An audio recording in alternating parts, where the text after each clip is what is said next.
안녕하십니까. 신전대협 공동의장 김건희입니다. 5년 전 대학생들은 조국 당시 법무부 장관의 퇴진을 외치며 촛불을 들었습니다.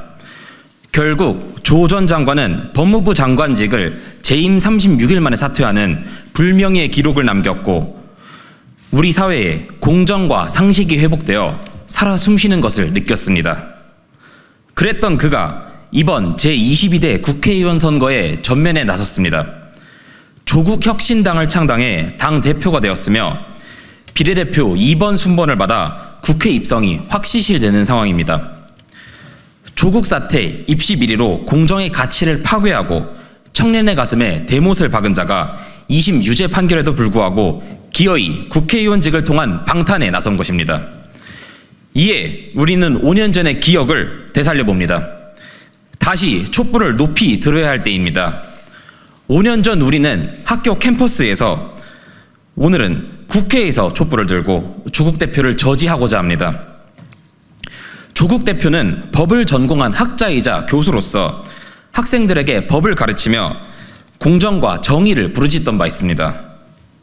그러나 그는 자신의 아들과 딸을 위해 다른 이의 기회를 빼앗는 입시 부정을 저질렀고 유재수 전 부산시 경제부시장에 대한 감찰 중단을 지시하는 등 직권을 남용했습니다.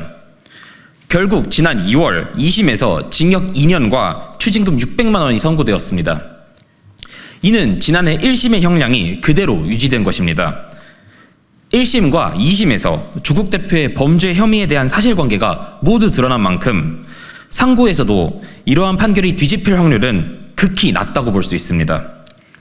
그럼에도 조국 대표는 항소심 선고 이후 사실관계와 법리에 동의할 수 없다고 밝혔습니다. 법학자였던 자가 할 수 있는 가장 추하고 위선적인 발언입니다. 수학자가 1 더하기 1은 2라는 것을 부정한 것과 다를 바 없습니다. 조국 대표의 유죄 판결이 검찰 독재라면 조국 대표가 주장하는 검찰개혁은 무법천지 세상 만들기일 것입니다. 조국 대표에게 유죄로 인정된 것 중 특히 중요한 사실은 자녀 입시 서류를 허위로 작성하거나 위조한 혐의입니다. 이는 정치적 탄압 등 주관적인 사유에 의한 판결이 아니라는 것을 의미합니다. 정권에 의해 핍박받는 피해자 행세를 할 상황이 아니라는 것을 의미합니다. 범죄자가 자신의 죄를 세탁하기 위해 국회를 세탁소로 활용해서는 안 됩니다. 조국 대표의 혐의는 이미 명명백백하게 증명되었습니다.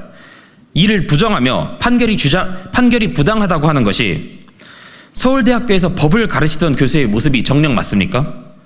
공명정대한 법 집행에 앞장서야 할 법무부의 수장이었던 자의 모습이 정녕 맞습니까?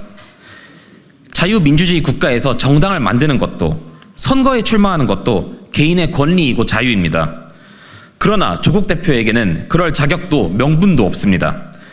자녀 입시 비리와 감찰 무마 혐의로 징역 2년의 실형을 받고도 아무런 사과나 해명 없이 신당 창당을 총해 총선에 나서겠다고 하니 말입니다. 정부 여당에도 경고합니다. 지난 정권 교체의 시작은 조국 사태였다고 해도 과언이 아닙니다. 그 중심에 있던 자가 지금 돌풍을 일으키고 있는 현상을 단순한 이상현상으로 바라보지 마십시오. 국민 눈높이에 맞지 않았던 점들을 객관적으로 바라보고 파악하고 개선하십시오.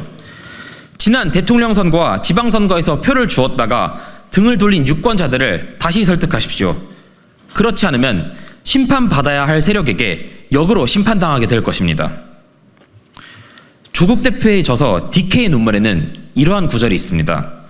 나는 흠결과 한계가 많은 사람이다. 나의 중대한 잘못을 직시하고 성찰하면서 갈림길에서는 쉬고 막다른 길에서는 길을 내며 걸어갈 것이다. 지금이 그 중대한 잘못을 직시하고 성찰할 때입니다. 그러나 지금처럼 계속 길을 내며 걸어가는 것은 자신의 권리와 욕심만 추구하는 이기적인 행태로 비상식의 길을 가는 것입니다. 조국 대표의 대승적 결단을 촉구하며 유권자분들의 현명한 판단을 기대합니다. 감사합니다. 안녕하세요. 신전대협 이범석 공동의장입니다. 조국 혁신당의 전진이 우리 조국을 후퇴시키고 있습니다. 이를 공론화하고자 이 자리에 나섰습니다. 조국 대표님은 입시 비리와 감찰 무마로 2심에서 징역 2년을 선고받았습니다. 하지만 범죄 혐의에 대해 사법당국의 엄정한 심판을 받아야 함에도 오히려 이를 정치적으로 활용하여 대대적인 공세를 펼쳤습니다. 또한 서울대의 교수직 파면 결정에 불복해 해임 처분을 받아 퇴직금을 전액 수령받을 수 있게 되었지만 이마저도 과하다고 불복하여 행정소송을 제기하겠다고 하였습니다. 조국 대표의 이례적인 행태에 저는 법대 교수로서의 학문적 양심도 정치인으로서의 책임도 느낄 수 없었습니다.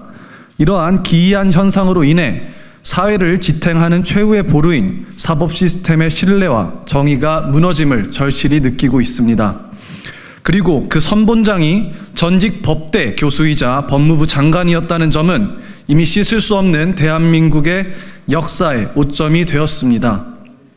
조국 대표는 학자이자 법조인으로서 건전한 사회 윤리의식을 보여주셔야 할 분이었습니다.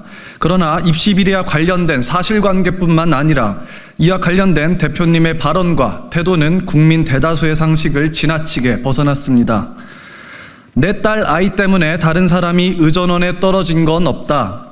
감옥에 가면 가서 못 읽었던 책을 읽고 푸시업과 스쿼트, 플랭크를 하면서 건강관리 열심히 하겠다 등 저는 이 기이한 현상의 근원에 가벼운 사고와 후폭풍에 대한 무지가 느껴져 깊은 우려를 금할 수 없었습니다. 조국 혁신당의 20대 지지율이 0에서 3%에 그쳤듯 일반적인 청년들의 시선도 마찬가지일 것이라 생각합니다. 수많은 정치적 갈등 속에도 사법 시스템과 사실관계에 대한 신뢰를 깨는 것은 금도였습니다. 이를 깬다면 진실 대신 선동과 편가르기만이 유효하다는 거짓 교훈이 대한민국에 남게 될 것입니다. 하지만 유감스러운 것은 조국 혁신당이 4050 세대에서 엄청난 지지를 받고 있다는 점입니다. 청년층 지지율의 10배를 웃도는 수치입니다.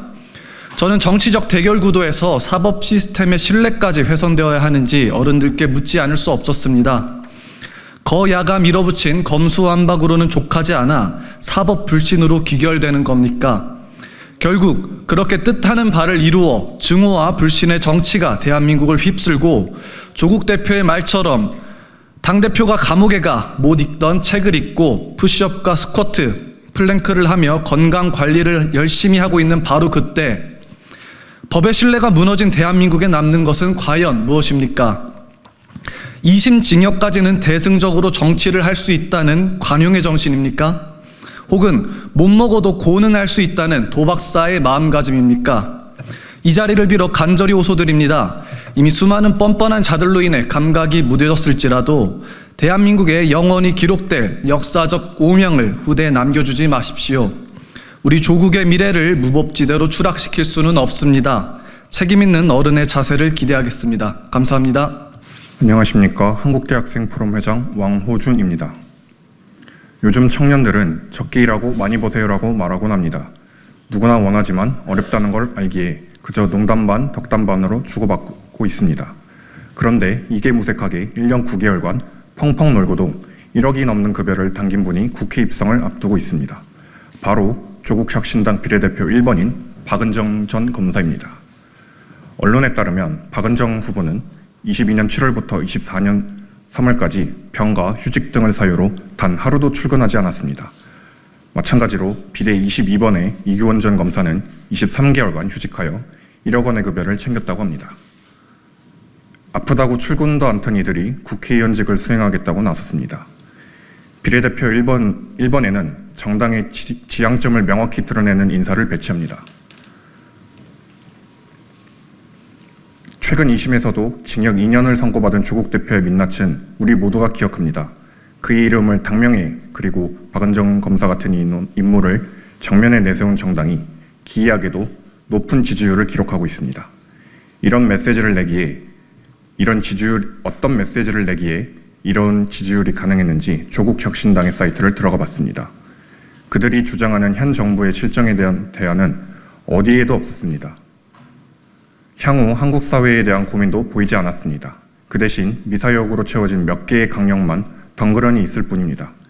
가재, 붕어, 개구리로 살아도 행복한 세상을 만들자더니 뒤에서는 입시 비리를 저지른 조국 전 장관답습니다. 듣기 좋은 말을 강령으로 앞세우고 뒤에서는 위의 권력을 이용해 국가를 주먹더라도 놀랍지 않을 겁니다. 주 대표는 아직 대법원의 판결이 남았다며 항변하고 있으나 대법원까지 안 가더라도 조국 대표님 당신은 이미 역사 앞에 죄인입니다. 앞길을 준비하기도 힘든 청년들이 당신의 위선과 내로남불에 분노하게끔 만들었습니다. 생업에 종사하기도 바쁜 국민들을 광화문과 서초동으로 갈라놓아 대립하게 했습니다. 우리 대학생들은 2019년에 조국 사태를 잊지 않았습니다. 불과 4, 5년 후 대입 기회균등 선발을 강령으로 외치는 위선에 청년층 지지율은 당연히 0%를 기록하고 있습니다. 최근 2030 세대에서 조국 혁신당에 대한 검색량이 폭증했다고 합니다. 이러한 관심이 청년층 지지율 상승으로 이어지지는 않을 겁니다. 조국 혁신당은 검색해 볼수록 지지하고픈 마음이 싹 사라지게 만드는 정당이기 때문입니다. 음주운전 1회, 무면허 3회의 전과자인 비례 4번인 신장식 변호사, 울산시장 선거 개입으로 1심 징역 3년이 선고된 황운하 의원 등 사법 처리의 대상들이 사법 개혁을 외치고 있습니다. 여기에다 조국 대표가 범죄라고 정한 전관예우의 전형을 보여준 박은정 검사 남편과 한미동행을 폄훼했으면서 자식은 미국 국적을 취득한 비례 6번 김준영 전 국립외교원장까지 알면 알수록 청년층의 심리적 지지율은 마이너스 때까지 추락할 것입니다. 청년들에게 호소합니다. 선거는 최선이 아닌 차악을 뽑는 겁니다. 내로남불로 점철된 정당의 인사들이 국회에 진출하고 면죄부를 받은 양 위기양양하는 것보다 더한 최악은 없습니다. 썩은 것은 이들의 양심만으로 족합니다. 이들로 인해 대한민국 국회가 더 썩게 놔둘 수는 없습니다. 그들만의 리그가 더욱 강화되고 우리 사회의 도덕적 마지노선이 후퇴해선 절대 안 됩니다. 노동하지 않고도 억대 소득을 버는 삶, 법대 교수인 부모가 시험 답안지를 대신 작성해주는 삶, 평범한 청년들은 감히 상상도 할 수 없는 일입니다. 그러나 적어도 우리는 위선과 부조리를 향한 청년들의 마음을 보여줄 수는 있습니다. 척결돼야 할 자들이 개혁을 외치는 언어도단을 투표로 심판합시다. 들어주셔서 감사합니다.